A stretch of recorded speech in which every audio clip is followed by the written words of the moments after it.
and welcome back. Got a couple of stories for you this time, and you could say they're ghost stories, but they're very unusual stories, and I think they'll make you think. So here we go with the first one. Now, the first one comes from a friend of mine. I recorded the story from Jess Caprio. Now, at the time of this incident, Jess was running a pub called the Cherry Tree in Fletton near Peterborough. But I recorded this with him about 2019, much later. So Jess had got a friend who was a pilot engineer, and he worked on aircraft engines in Bourne near Cambridge. And he actually lived in Peterborough. So to get to work, he went through Huntingdon, Papworth, and he had a little midget car. And one day he was driving to work, and between these two places, there were roadworks. But the roadworks, the lights were on green. So Jess's friend drove through, unknown to him.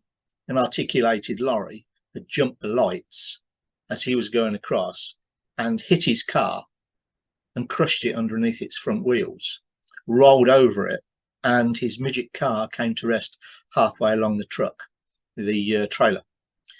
Now, it was a bad scene. The police arrived, and there was two police officers, and one turned to the other and said, "I really don't want to look at the body inside that car." So the other one said, "Well, I'll go down and check out, see what's going on."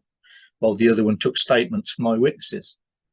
And as the police officer crawled underneath the car and had a look around, there was no body, no one in the car whatsoever. So he went back to his friend. He said, "You're not going to believe this." He said, "There's nobody in the car." And the chap standing on the side of the road said, "That's my car." And the police officer turned around to him and he said, "What?" He said, "That's my car underneath that articulated lorry." He said, "Well, did you report it stolen?" He said, "No." He said, "I was just driving to work." He said, "I come up to a set of traffic lights." He said, "They were on green." Went across, and he said, "Next thing I know, it went black. Everything went black." He said, "And I found myself standing on the side of the road." Now, the police officers looked at each other and thought, this is probably weird. He's probably not the owner of the car, and he's, telling a tale. But they took statements, and they took statements from eyewitnesses that are around as well.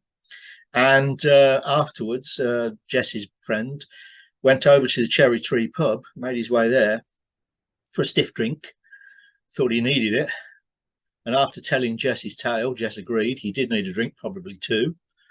And after the tale, it was Jess just turned around and he said, "How is that possible?" Now, some people believe in guardian angels. Could it have been a guardian angel? You don't know. Okay, that's the first one. Now we move on to another one. Now, I recorded this many, many years ago. I'm not going to say the chap's name, and I'm not going to say where he lives. But he used to live in a village outside of town, about 10 miles outside of a town, and he was a shift worker. So he used to drive backwards and forwards to work. He used to get up at 5 in the morning, get to work for 6, and he would work till 2. So 6 till 2, 2 till 10, and sometimes he did a night shift. Well, this particular day, he was driving along at work. I mean, in that time in the morning, there's not much traffic about. And he was on a nice piece of straight road, and he was driving an old Austin Cambridge. Now, he loved that old car, and it was held together with rubber bands and elastoplast, if you like. It was on its knees, but he loved the car, so he kept driving it. And for some reason, we don't know what caused it, he left the road, barrel rolled the car, and slammed it into a lamppost. Now, someone actually drove past and saw what happened to him, and they called the emergency services. They arrived after about 10-15 minutes, and when they got there, they saw this chap who had reported the accident trying CPR on this chap. He'd had a cardiac arrest, and the paramedics got to work, worked on this chap, and got his heart going again, only to find that a few minutes later, as they were putting him into the ambulance, it went again, and they had to resuscitate him once more.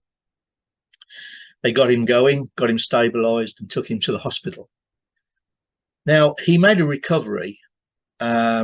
Took him months to recover. His injuries were quite horrific, but he got his job back at the factory where he worked.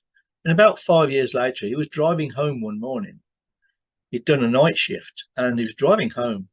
And in the distance, he saw a car similar to the one that he used to have. So he slowed down to have a look at this car as it was coming towards him. And he slowed right down. And as he looked across, he thought, that's my car. And then he looked at the driver who was looking at him. And it was him in the other car. Now, did the crash happen because the original driver saw his future self driving past? Because they think that when you die, and this chap did die a couple of times at the side of the road, you leave an energy imprint, if you like, in the atmosphere around you. Now, was it because he saw his future self, or was it because it was an imprint of an event long ago that his future self just came across as he was driving home because it was there? Make you think, doesn't it? I hope you like those two stories. Until next time, sleep well.